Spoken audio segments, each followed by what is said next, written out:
하나님의 말씀은 요한복음 20장 24절로 29절 말씀입니다. 요한복음 20장 24절로 29절 말씀을 한 목소리로 합독하겠습니다. 시작.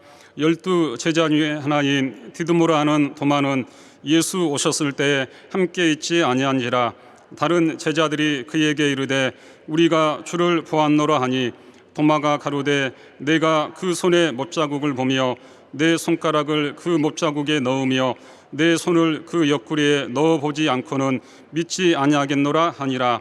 여드레를 지나서 제자들이 다시 집안에 있을 때 도마도 함께 있고 문들이 닫혔는데 예수께서 오사 가운데 서서 가라사대 너희에게 평강이 있을지어다 하시고 도마에게 이르시되 내 손가락을 이리 내밀어 내 손을 보고 내 손을 내밀어 내 옆구리에 넣어보라.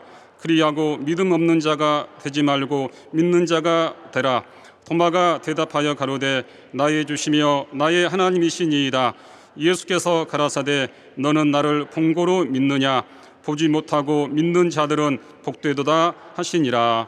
아멘. 하나님 아버지, 거룩한 주의 날을 맞이하여 우리 하나님 주시는 말씀을 받길 원합니다. 종에게 하나님의 그 위대한 능력을 또 부어주셔서 하나님이 친히 선포하시는 현장이 될 수 있도록 도와주시고 우리 모든 성도들이 하나님의 도와주시는 하나님의 영감으로 말씀 받게 하여 주시옵소서. 예수 이름으로 기도드리옵나이다. 아멘.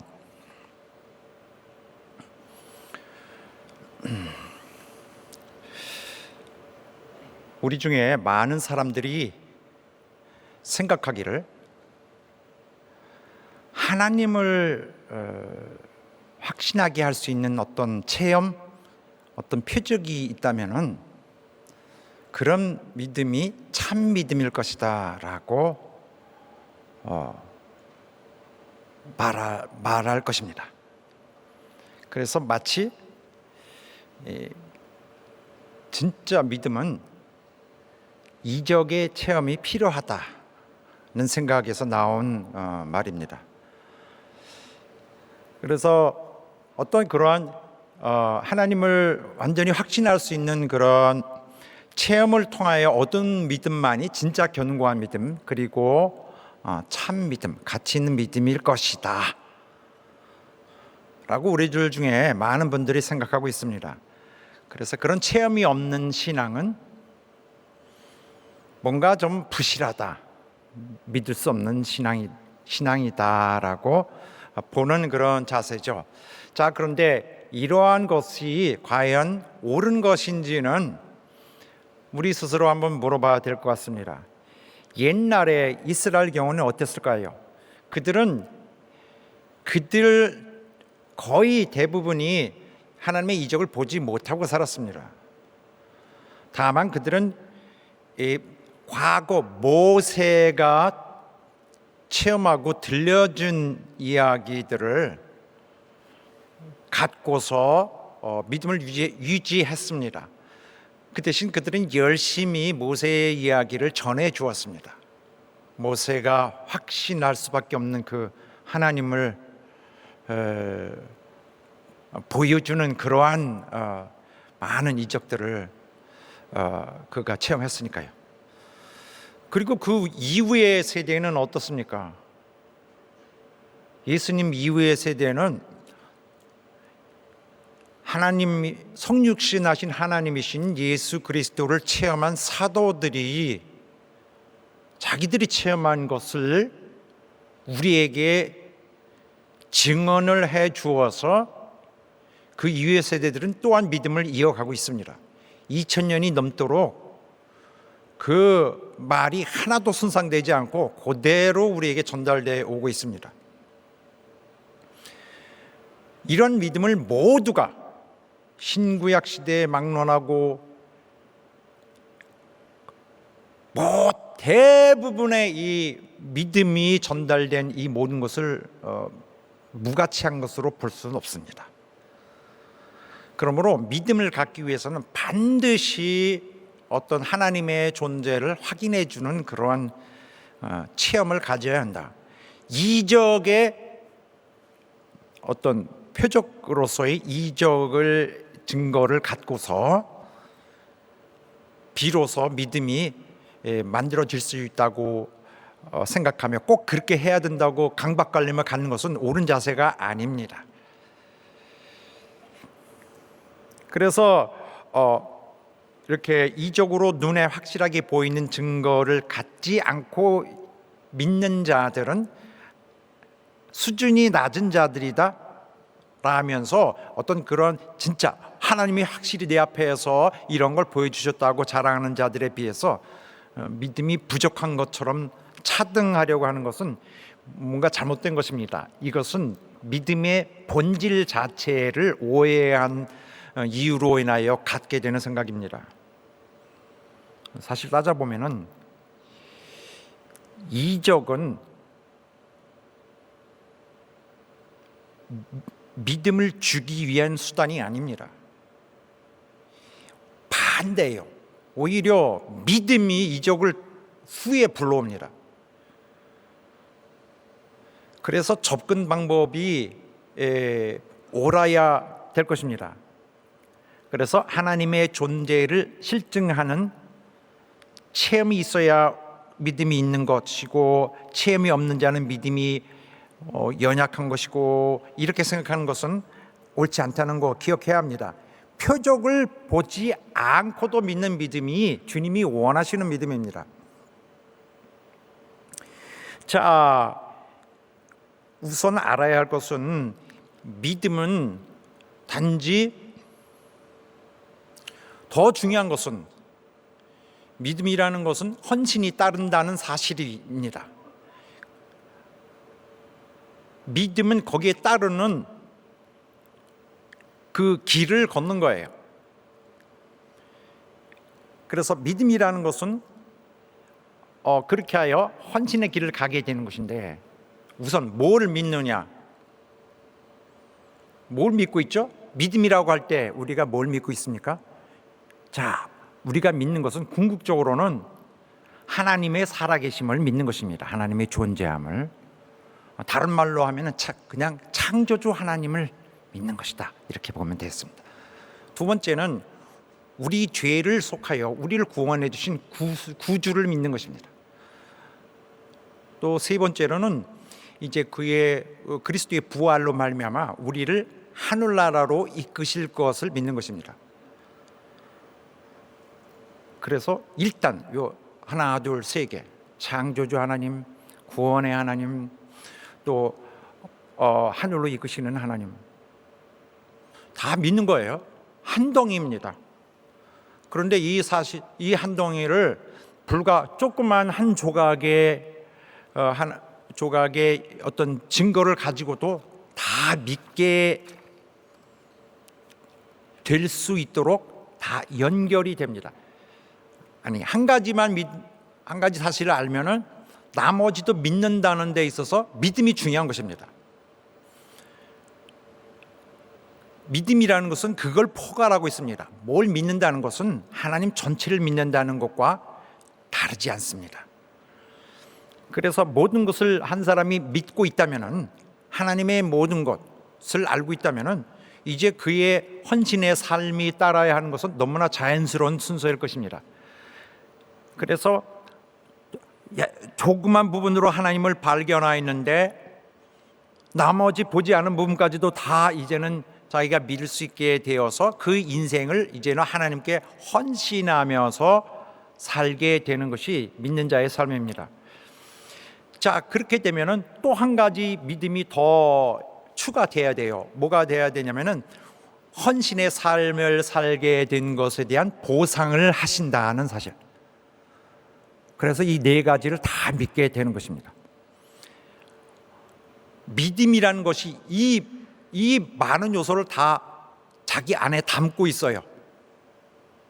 그래서 이렇게 본다면은 믿는다는 것은 어떤 인식의 문제, 어떤 지식적인 정보를 자기가 받아들이는 문제, 이런 거에 관한 문제가 아님을 확실히 알 수 있습니다.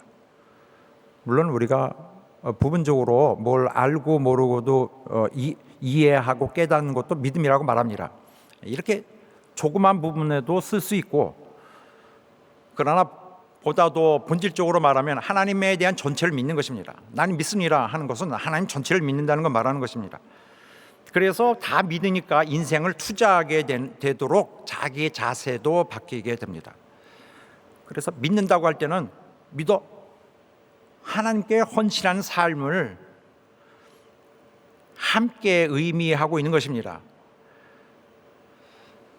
그래서 믿음은 바로 이런 것을 전제로 하겠는데, 어떤 사람이 믿음이 있다, 이 사람이 믿음이 있다는 것은 우리가 머릿속에서 해석이 됩니다. 이 사람은 하나님께 헌신하기로 작정한 자다.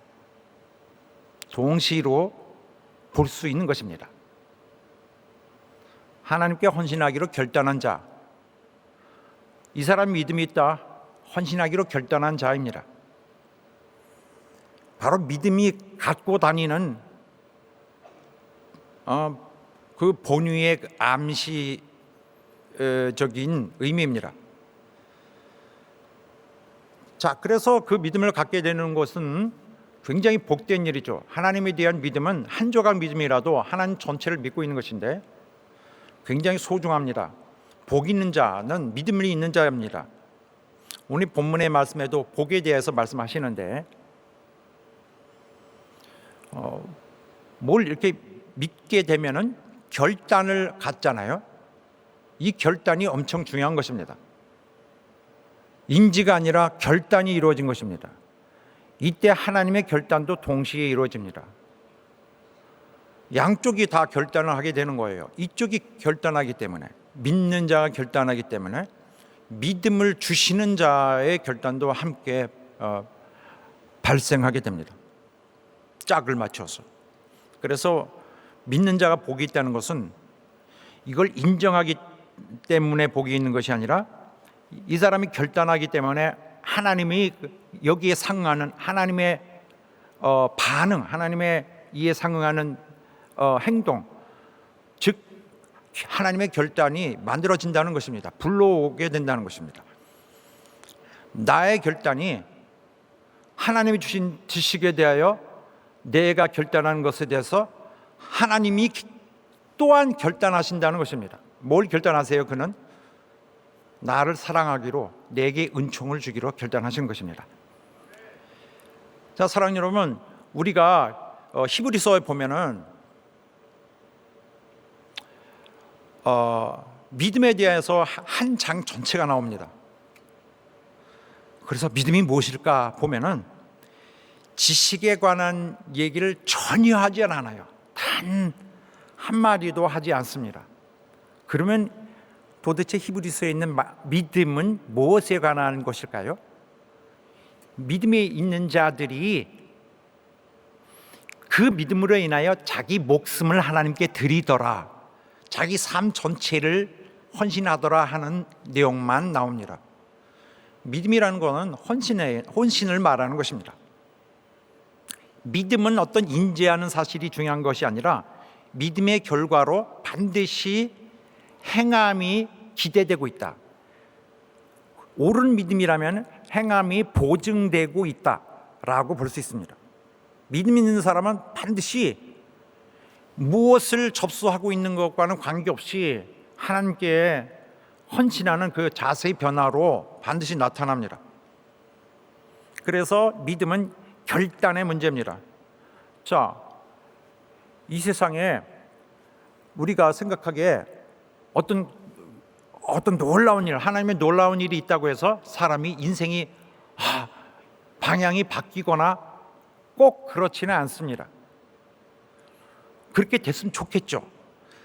자기가 인지하고 있는 사실, 놀라운 표적이 그 사람의 인생을 바꾸지 않습니다. 놀라운 이적이 그 사람을 헌신하게 만들지 않습니다. 아무리 놀라운 이적, 아무리 놀라운 사랑을 베풀어도 이 사람의 인생을 바꾸는 것은, 생각을 바꾸는 것은 요인은 다른 것들이에요. 세상 것들, 돈 문제, 그런 것들. 그래서 아무리 하나님이 나타내셔도 인생을 바꾸려고 하지는 않습니다. 믿기는 하는데 헌신을 하지 않으려는 일들이 너무 많이 있습니다. 그래서 믿는다는 것의 참뜻은 나를 이끌어 가시는 하나님께 순종하는 나의 그 새 결단, 삶의 결단을 전제로 하고 있는데, 이 믿음이 진짜 믿음입니다. 옛날에 주께서 뭐 오병이어의 이적이라든지 병자들 많이 고치셨는데, 그들은 채 1, 2년 혹은 불과 몇 달 전에 그런 놀라운 이적을 봐서도 주님을 나중에 죽입니다.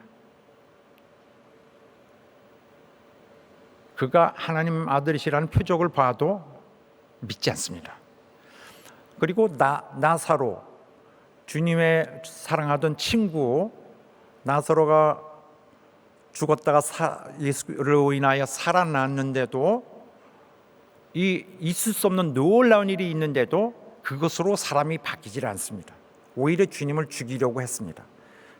괴상하죠. 하나님의 표적이 나온다고 사람이 진실해지지 않습니다. 그래서 물론 진실해지고 훌륭한 믿음이 생성됩니다. 그러나 항상 그렇다는 것은 아니라는 걸 말씀드리는 것입니다. 표적, 하나님을 증명할 수 있는 표적은 믿음이다라는 공식은 이루어지지 않습니다. 결국 내가 잘 믿어지느냐 그렇지 않느냐가 내 신앙 인생을 결정지어 줄 수 있는 것처럼 생각하면 안 되겠죠. 그러니까 내가 결단을 하느냐 안 하느냐는 결단을 잘하는 사람이 중요한 것이지, 오히려 잘 믿어지는 성격이 유리하겠다라는 것은 특별히 더 나은 어떤 장점은 아닌 것 같습니다. 그러나 일단 믿고 나면은 하나님이 그 믿음을 인치시는 것은 굉장히 중요합니다. 그가 믿음을 인치시면 그 믿음은 우리의 현실이 되고, 앞으로도 하나님을 더 잘 믿을 수 있게 되고, 앞으로도 하나님이 우리에게 선물로 그의 행하시는 모습들을 더 우리에게 허락하여 주시는 것입니다. 그래서 믿기 시작한 자들은 진짜 점점 더 잘 믿게 되는 것이고, 그런 한편에 결단을 하지 않는 자들은, 뭘 믿기는 한다고 하되 결단을 하지 않는 사람들은 하나님이 멀게 있습니다. 그래서 신앙생활 아무리 오래 한다 할지라도 하나님도 역시 그의 결단을 보류하고 계시기 때문에 하나님의 은총을 기대하기 어렵습니다. 하나님은 결단 안 합니다. 저 사람이 결단하기 전까지는. 그래서 확정을 하는 것이 굉장히 중요합니다. 성경의 말씀에도 확정하여서 이제는 난 주님을 찬양하고 주님을 노래한다 말씀이 있고, 또 복음도 그냥 이렇게 전달하고 복음을 해서 복음을 옹호하고 전하고 하는 것뿐만 아니라 그 복음에 대한 나의 확정도 필요하다고 했습니다.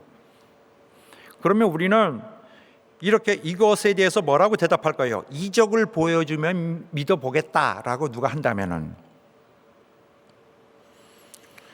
우리는 무슨 근거로 믿고 있는가 한번 생각해 볼까요? 우린 무슨 근거로 믿냐면은 옛날에 부활하신 예수님을 본 자들이 전달해 준 증언에 의해서 믿고 있습니다. 어떻게요? 성경입니다. 성경이 그겁니다. 또 성경의 기능은 복음의 매체입니다. 복음을 전달하는 수레랄까? 이 증언, 우리 성경에 한글 성경 개역 한글 성경에 증거라고 나온 말들이 있는데, 이 증거, 어떤 증거물로서의 증거가 아니라 증언, 이 많은 단어들이 다 혼용되어 있는데, 개역개정에서는 바로 이 경우 테스티모니 다 바꿨어요. 단어를 전체적으로 다 바꿨더라고요. 증언을 말하고 있는 거예요. 증언. 우리 성경에 증거로 나와 있습니다. 성경에 증거가 있어요. 증언이. 누가 본 사실에 대해서 전달한 거. 성경은 우리를 살리는 길입니다. 성경은 우리가 도저히 알 수 없는 하나님을 아는 방법이고, 하나님이 또한 우리를 만나주시는 방법입니다. 동시에 있어요. 그래서 그런데 이 복음을 통하여서, 성경을 통하여서 우리가 복음을 이제 접하게 되는데, 복음은 하나님이 우리를 구원하시기 위해서 약속을 전달해 주시는 것입니다. 누구를 통하여 전달해 주시냐면은 예수 그리스도, 부활하신 예수 그리스도를 본 자들의 심령을 통하여서 우리에게 전해 주었습니다. 복음입니다. 왜 보내주셨어요? 우리를 살리시려고. 우리를 죽지 않게 살리시려고 생명의 약속을 주신 것이 복음입니다. 이것이야말로, 그래서 복음이 진리입니다. 복음을 진리와 좀 차별하려고 그러고, 복음을 이렇게 진리처럼 이렇게 높이 올리는데 주저하고 있는 것은 잘못된 것입니다. 복음 전체가 최고의 진리입니다. 차별하지 않길 바랍니다. 그래서 분명 어떤 표적이 있어야 되지 않느냐, 그렇지 않으면 신앙이라는 것이 어떻게 우리가 공적으로 인정할 수 있느냐, 이렇게 따지려 한다면 적절치 않은 그런 악유일 것입니다. 그래서 성경이 아닌 내게 새로운 체험이 있으면 신앙을 갖겠다는 것은 성경에 있는 증언을 믿지 않는 한 그건 모순된 말입니다. 옛날 예수께서 이것을 강조하셨어요. 옛날 나사로와, 그러니까 거지 나사로의 말씀과 부자 얘기를 하실 때, 부자가 나중에는 지옥에 가려고 이렇게 음부에서 갇혀져 있습니다. 그때 아브라함에게 요구합니다. 정말 죽은 자를, 나를 보내시든지 죽은 자를 보내면은 내 형제들이 그 증언을 믿고 이제 회개할 것입니다. 어떻게 좀 잘해 주십시오. 그러니까 모세가 뭐라고 대답했냐면은, 성경을 믿지 않으면은 엄청난 이적을 보이고 표적을 보여도 저들은 마음은 어차피 움직이지 않는다라고 대답을 했다고 주님이 강조하셨습니다. 예수께서 성경 믿지 않으면은 아무리 큰 이적을 보여줘도 겉으로는 와 감동한 것 같지만은 마음은 움직이지 않는다, 회개 않는다. 그래서 그 결단이 그렇게 중요하고, 성경을 믿는 것보다, 성경에 있는 증언보다 더 중요한 건 없습니다. 그것은 하나님의 마음 계획부터, 영원하신 하나님의 의지부터, 또 하나님의 계획으로 하나님의 그 심장의 모든 그 피를 통하여 우리에게 전달된 것이에요. 정말 귀하게 우리에게 전달해 준 것입니다. 하나님의 피의 약속들. 그래서 어떤 증거에 매달리고 강박관념 갖지 않는 우리 성도 여러분 되시기를 주의 이름으로 축원합니다. 여러분의 결단과 주님을 믿기로 작정한 여러분의 신령 속에 하나님이 거하시고, 여러분의 믿음을 인치시고 모든 것이 현실이 되게 하시며, 그로부터 하나님이 직접 여러분의 영혼을 영원한 나라로 유리하도록 계속 책임지고 이끌어 가실 것입니다. 할렐루야. 그래서 우리 하나님이 진배 주신, 예배 주신 믿음으로 사는 여러분 되시길 예수 이름으로 축원합니다. 자, 오늘 하나님의 말씀을 조금 보겠습니다. 지난주에 이어서 어떤 일이 있었냐면은, 바로 거기 주님의 무덤에서 주님의 몸이 사라졌습니다. 그래서 모두가 놀랐고, 베드로와 요한도 이상하다 하면서 돌아갔는데 거기에 막달라 마리아가 남아 있었습니다. 그때서 도착했죠. 뒤늦게. 그때 마리아는 주님을 만나게 되었습니다. 주께서 마리아에게 자신을 나타나시면서 나 부활했다. 내가 보기에 분명히 가서 제자들에게 전해라. 사도들에게 전해라고 명하셨고요. 그 다음에 마리아가 사도들에게 예수님 내가 보았다. 그는 부활하셨다. 라고 증언했는데도 사도들 믿지 않았습니다. 그래서 이번에 주님이 사도들 앞에 직접 나타나십니다. 부활의 주님이 안식일 다음 날, 거룩한 날, 주의 날에 나타나십니다. 그래서 나 부활했노라. 너희 보는 바와 같이 내 손에 못자국도 있고 여기 옆구리에 창자국도 있다고 보여주셨습니다. 자, 그 내용입니다. 이어서 오늘의 말씀은 그런데 그 당시에 도마가 있지 않았습니다. 오늘 말씀은 여기서부터인데 도마가 거기에 있지 않았습니다. 그래서 그는 부활하신 주님의 나타나시는 장소에 같이 있지 않았어요. 자, 그 이후에 제자들이 예수님 나타나셨다, 그는 부활하셨다라고 도마에게 얘기를 해줍니다. 그러나 도마는 믿질 않습니다. 아, 그런 소리 하지 마라, 안 믿어라고 했는데 도마는 예수님이 돌아가셨고 다시 못 볼 것이라고 단정을 하고 있었습니다. 그러나 사도들이 그렇지 않아, 주님이 나타나셔서 여기 손도 보여주셨고 옆구리도 보여주셨다 하고 이렇게 자꾸 밀어붙이니까 도마는 한술 떠서 이렇게 이야기합니다. 그래, 좋아.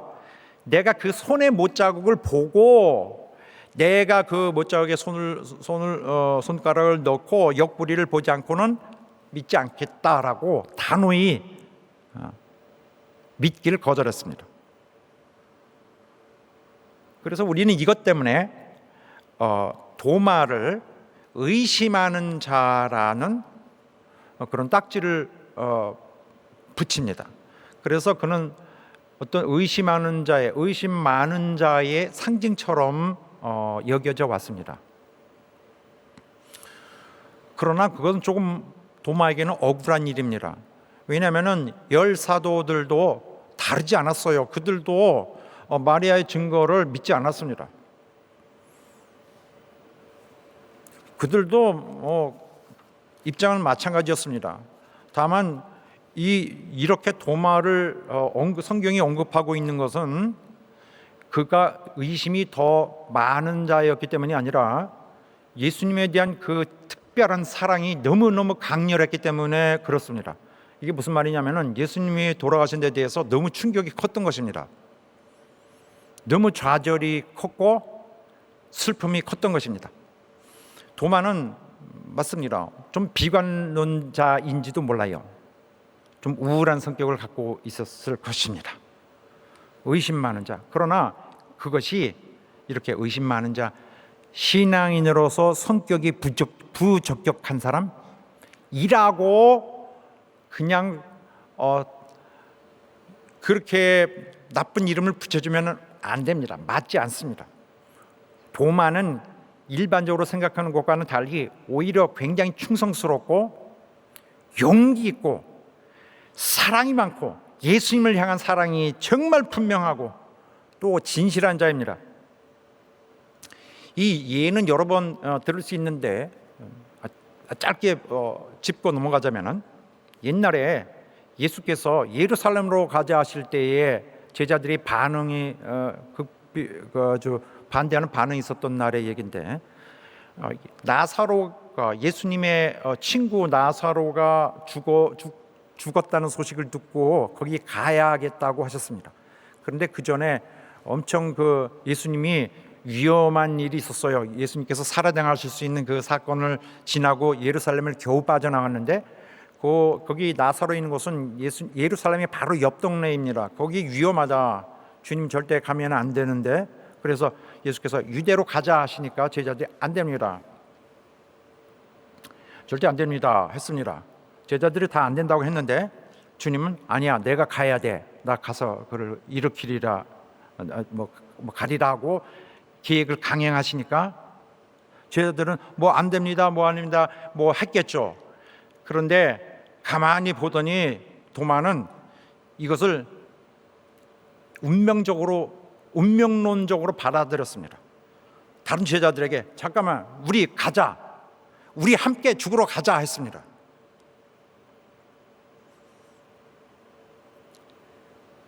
도마는 이 상황이 예수님께 좋지 않다는 거 알고 있습니다.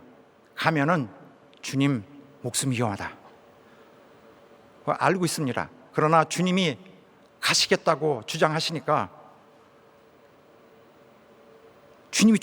가야 된다. 그러나 나도 죽겠다. 주님 위해 싸우다가 나도 죽겠다. 차라리 나 주님과 함께 죽겠다고 가자고 다른 제자들에게 그 강한 의지를 나타내서 그들도 마음을 일으키려고 했습니다.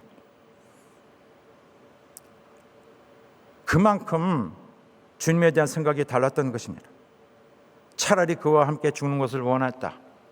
또 다른 예로는 주께서 그의 떠나심을 말씀하시는 그 다락방의 현장에서 내가 곧 떠날 것이다 라고 얘기했을 때에 도마는 특별히 마음이 굉장히 상했습니다. 그래서 금방 절망에 빠졌습니다.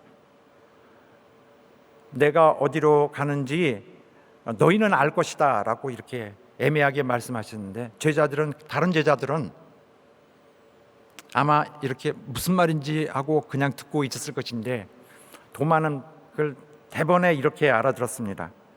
아니야, 우리는 그가 어디 가시는지 몰라. 그래서 이것은 주님과 일단 헤어지고 나면은 다시는 그를 보지 못할 것이라고 생각했습니다. 그래서 즉시 그에게 반대했습니다. 주님, 어디로 가시는지 우리가 알지 못합니다.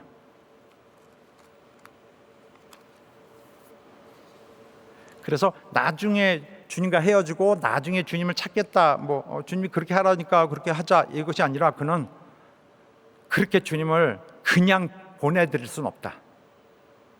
나는 주님을 다시 못 만날 줄 안다. 주님을 헤어질 수는 없다. 이렇게 그와 함께 있는 것이 마땅한 도리라고 믿는 그의 헌신을 바로 이렇게 잘 나타내주고 있습니다. 도마는 우리들이 그렇게 나쁘게 보고 있는 동안 주님을 향한 사랑이 지극하게 변치 않고 간직하고 있었습니다. 그런데 한 가지 궁금한 것은 예수께서 부활하시고 처음 나타나셨던 그 현장에 왜 도마는 있지 않았을까? 나머지 10 사도들은 다 거기 있었는데 왜 그만 빠졌을까? 그래서 우리는 어떤 때는 좀 불성실한 사람인가 보다, 다 있는데 왜 혼자만 빠져서 게으른가, 신뢰하기 조금 어려운 이런 상황에선 그 부족한 미천이 다 드러나는 건가 라고 생각할 수 있습니다. 그렇게 하면 안 됩니다. 이것은 함부로 그렇게 추측해서는 안 될 것입니다.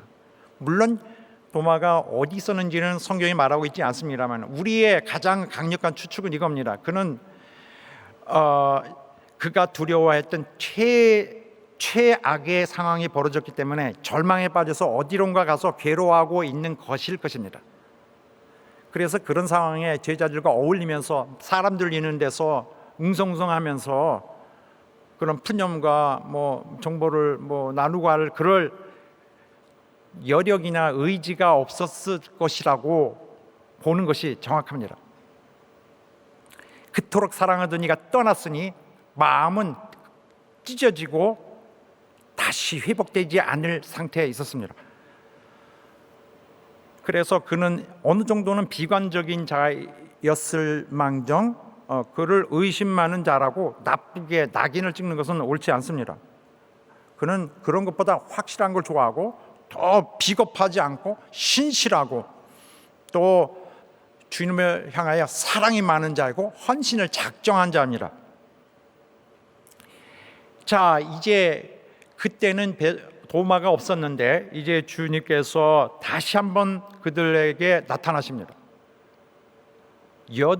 여드레를 지나서, 유대인들은 여드레인데 우리의 계산법으로는 7일입니다. 다음 주에 나타나신 것입니다. 주일에. 전과 같이 문이 굳게 잠겨져 있는데 그냥 앞에 뚫고 들어오셔서 나타나셨어요. 이번에는 도마를 향해서 아예 직접 서셨습니다. 그래서 직접 도마에게 그가 주님의 부활을 못 믿겠다며, 보여주지 않고선 못 믿겠다며 주장하던 그 요구를 그대로 들어주십니다. 내 손을 내어서 내 손을 보아라. 내 옆구리를 만져봐라. 그리고 이제는 믿어라. 이때 여러분, 주님이 어떻게 하셨겠어요? 꾸중하셨을까? 비난하듯이 날카롭게 말씀하셨을까? 그렇지 않습니다. 주님은 사랑스럽게, 국률이 많으시고 이해하시면서 부드럽게 말씀하셨어요. 그리고 그가 원했던 바, 그 경험으로, 체험으로 확인하려는 그 하나님의 그 진실들을 보려고 하는 그것들을 다 충족시키시려고 증거를 내주셨어요. 증거. 이거는 프루프죠. 프루프. 증거를. 그리고 책망하지 않으셨어요. 주님은 그들이 인간의 한계점을 갖고 있다는 것을 받아들이십니다. 다만 주님이 그들을 더욱 책망하거나 하실 수 없는 것은, 도마가 그를 향한 그 사랑의 진실을 주님 누구보다도 잘 알고 계셨기 때문입니다. 자, 도마는 주님을 진짜로 그래서 내 주님하고 만졌을까요? 이 주님이 이제 만져봐 했을 때, 만져서 확인해라고 주께서 자신을 제공하셨을 때 그들이 만졌을까? 도마는 만졌을까? 자, 초대교회 이후에 그 전승을 보면은 제자들이 주님을 아주 확실하게 만져봤다고 전하고 있습니다. 그러나 옳은 표현은 그들이 부활하신 주님을 확실히 확인했다라고 말하는 게 낫겠죠. 왜냐하면 여기 보면은 도마는 아무런 행동을 전혀 하지 않았습니다. 주님을 만져보고 확인하려는 그런 거 하지 않았습니다. 주님을 보았을 때, 그리고 주님이 말씀하셨을 때 그 순간에 그에게 더 이상 확인되어야 될 것이 없었습니다. 그는 즉시 주님 앞에 무릎을 꿇었습니다. 그리고 반박할 수 없는 그 앞에 나타난 그 증거로 압도되어서 주님 앞에서 고백을 하게 되는데, 이 고백은 사도들 중에서 나왔던 고백들 중에서 최고의 것입니다. 가장 위대한 고백. 아마 이와 등급을 같이 하는 것은 마태복음 16장에 나오는 그 베드로의 고백이 될 것입니다. 하지만은 정말 나는 우리가 아는 신앙의 고백 중에 최고라고 생각합니다. 그리고 여기에서 이렇게 보니까 주님의 부활을 가장 극렬하게 반대했던 자인데, 오히려 부활하신 주님 앞에서 그분에게 최고의 가장 위대한 신앙 고백을 했습니다. 그래서 그의 고백은 더욱더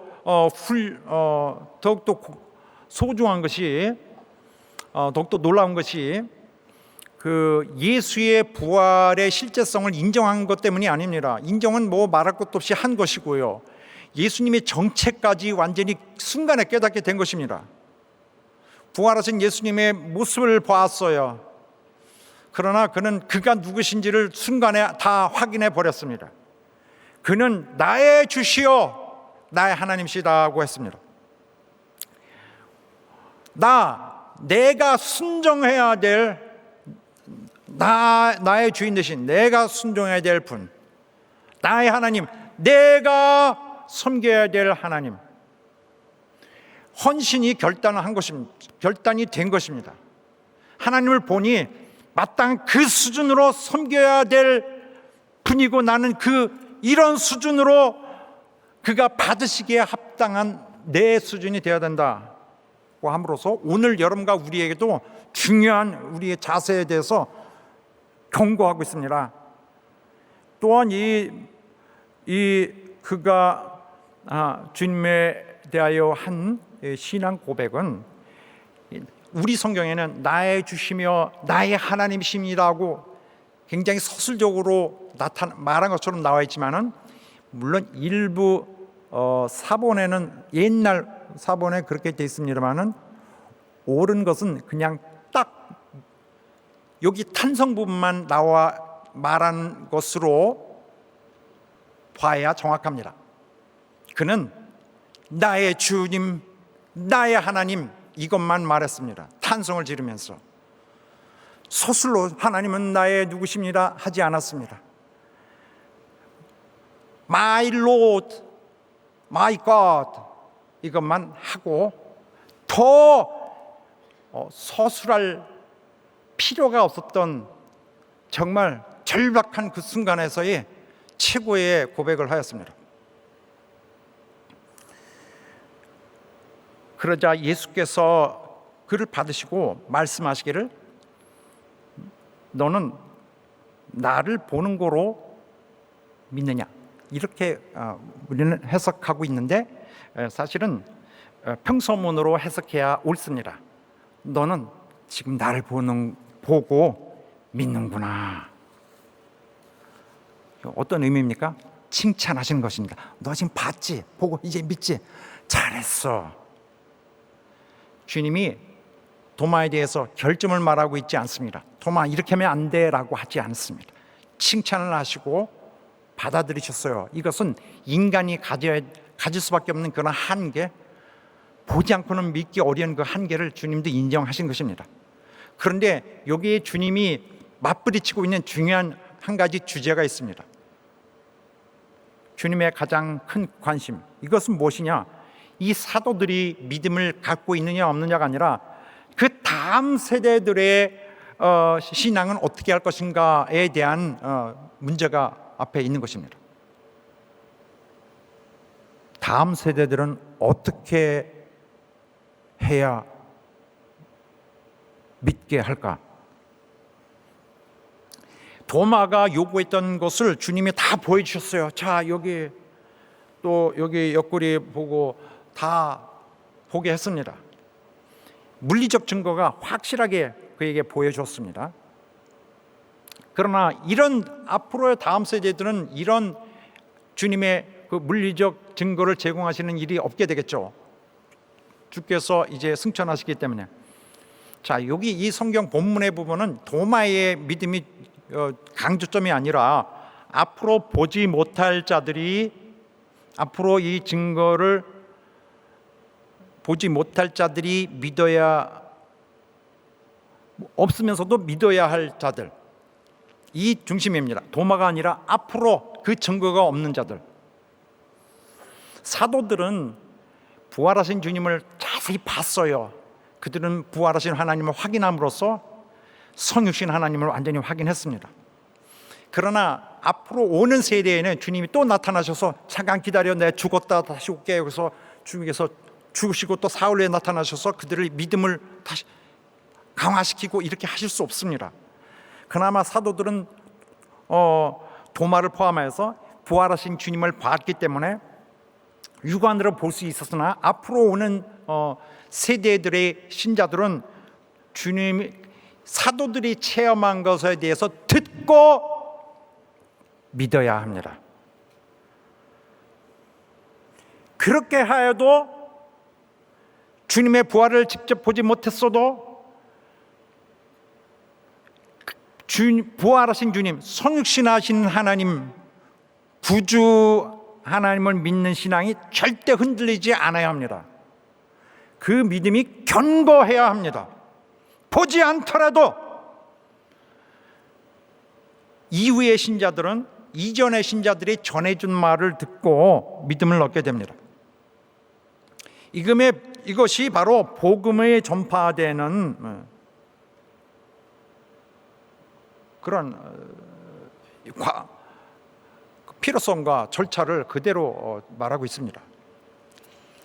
예수님께서도 아버지, 내게 그리고 아버지에게 중요한 건 다음 세대들입니다.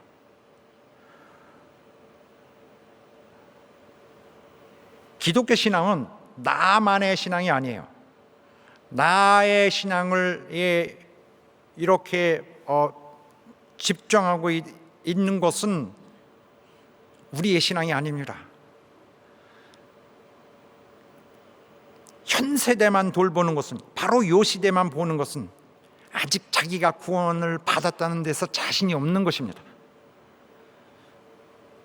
이것은 기독교의 신앙이 아닙니다. 기독교 신앙은 다음 세대에게 어떻게 전해줘야 하는 것을 고민하는 것을 과제로 갖고 있어요. 절대적 최우선으로. 자기가 예수를 믿었다면, 자기에게 구원의 복음이 전달됐다면 전달을 해줘야 합니다. 자기가 전달받았으면 그대로 전하는 책임을 다 해야 합니다. 내가 전달받았으면 그 전달받은 걸 잃게 하거나 망가뜨리거나 왜곡되거나 오해되지 않게 고스란히 다음 세대에게 주어서 그들이 예수님을, 살아신 예수님을 보는 과정이 없었어도 믿을 수 있도록 도와줘야 합니다.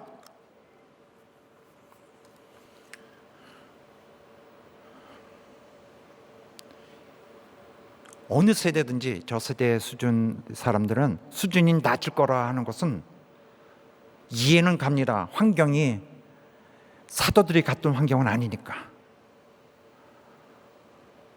그러나 저 믿음은 매우 형편없을 것이다 라고 단정할 수 없습니다.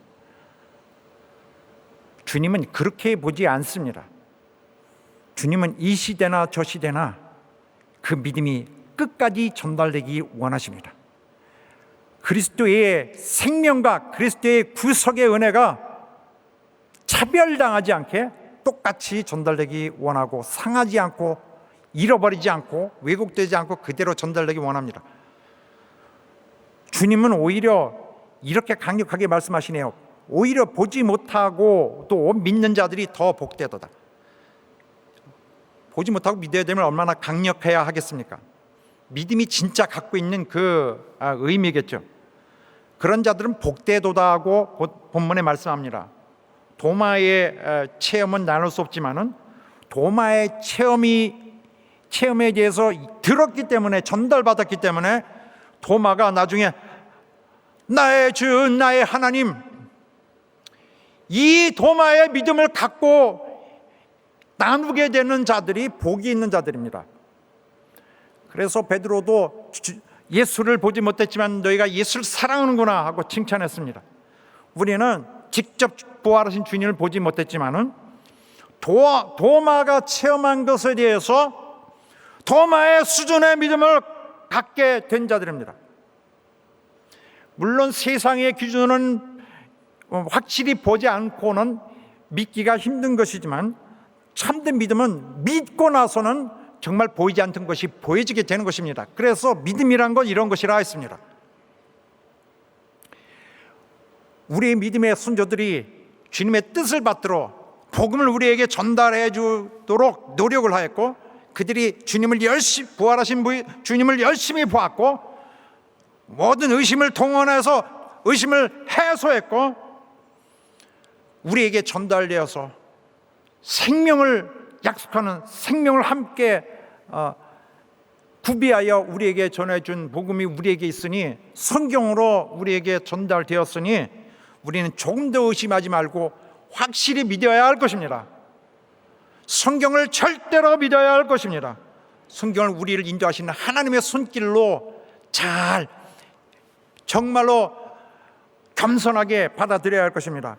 그래서 꼭 눈으로 봐야 믿음이 견고해지는 그런 뭐 표적에 의존하는 그런 것들이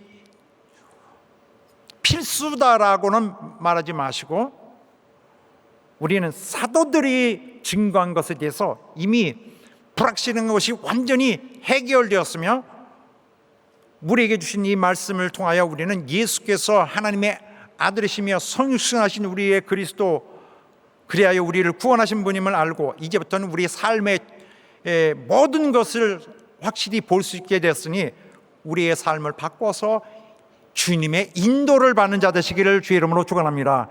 주님께 순종하며 헌신하는 믿음, 참 믿음, 주님이 준비하신 믿음.